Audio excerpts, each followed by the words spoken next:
Today, we're diving into the second name from the Vishnu Sahasranama, the 1,000 names of Vishnu. And you know what that name is? It's simply Vishnu. But we're not just going to go over the usual stuff. We're about to look at this name from angles that might totally change the way you think about it. No, really, just for a second. What's the first thing that pops into your head? For most of us, it's probably the image of a major Hindu deity, right? One of the big three, the preserver of the universe. And look, you're not wrong. But that's just the tip of the iceberg. It turns out that the concept behind this single name is actually part of a much bigger, much more interconnected story, one that stretches across different traditions and philosophies in a way that's, well, it's pretty amazing. Okay, so here's our game plan. First, we'll see why Vishnu is seen as more than a god. Then, we're going to get to the heart of it, the name's deep meaning. From there, we'll see how this idea showed up in early Hinduism before, and this is the cool part, we travel beyond religious borders. And finally, we'll tie it all together to understand the huge, unbound concept this name really points to.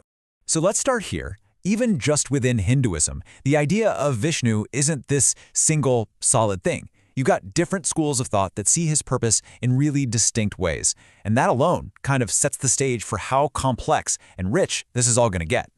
What's so fascinating is how Vishnu isn't just a deity to be worshipped, but a stand-in for these huge cosmic ideas. For some, he's the ultimate goal, moksha, or total liberation. For others, he's the very embodiment of yagya, or cosmic sacrifice. He's also the antaryami, that unseen force that lives inside everything. And even Prajapati, the protector of life right from its beginning. So the name already means so much more than just one thing. But to really get it, to really understand this universal idea, we have to go right back to the source. The key to unlocking everything is actually hidden in the name itself, in its original Sanskrit root. And here it is. This is the whole key. The name Vishnu comes from the Sanskrit root vish, which means to enter into or to pervade. Now, that's a real game changer, isn't it? It tells us the name isn't really about a person, it's about a principle. The principle of entering, of filling, of being present in absolutely everything. It's literally the name for omnipresence itself. And check this out. This ancient scripture explains it perfectly. It basically says he is called Vishnu because he has entered into and pervaded the entire universe with his energy. You see, the name isn't just a label, it's a job description. The one who pervades is Vishnu. Okay, so with that idea of the pervader in our heads, let's jump back to the ancient Vedic texts and see how this concept was first visualized. This is where the abstract idea starts to take on a more mythological shape. Now, in the really early texts like the Rig Veda, Vishnu isn't quite the supreme being he becomes later. He's actually a solar god, linked to these powerful forces of light like Surya, the sun. He's often shown as a close friend and a powerful ally to the main god Indra. He represents this protective, life-giving energy. And this leads to one of the most famous images of Vishnu from that era.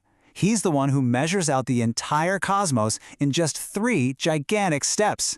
Think about that. His first step covers our world, the Earth. The second step covers the sky, the atmosphere above us. We can see those two. But his third step, that one goes to the highest unseen realm of the immortals, a place totally beyond our sight. In just 3 strides, he defines all of existence. All right, now this is where the story takes a really wild turn. Because this concept, this all-pervading force named Vishnu, it didn't just stay within Hinduism. Oh no, it traveled way beyond its original borders and into other major Eastern traditions. Just look at this. The name and even the figure of Vishnu show up in big ways in both Mahayana Buddhism and Jainism.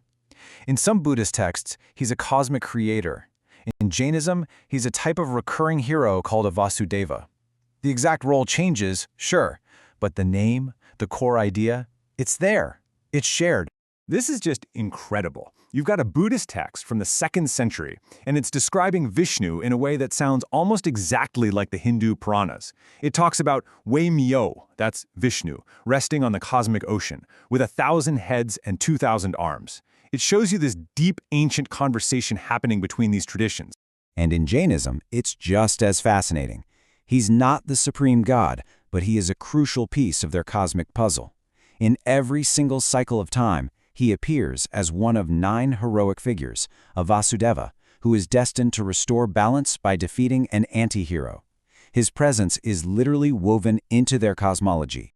So, we've looked at linguistics, we've gone through Vedic hymns, and we've crossed into different religions. Let's pull all these threads together now. What does it all mean? What's the ultimate takeaway from this deep dive into the name Vishnu? The ancient scholar Yaska gives us this absolutely profound definition.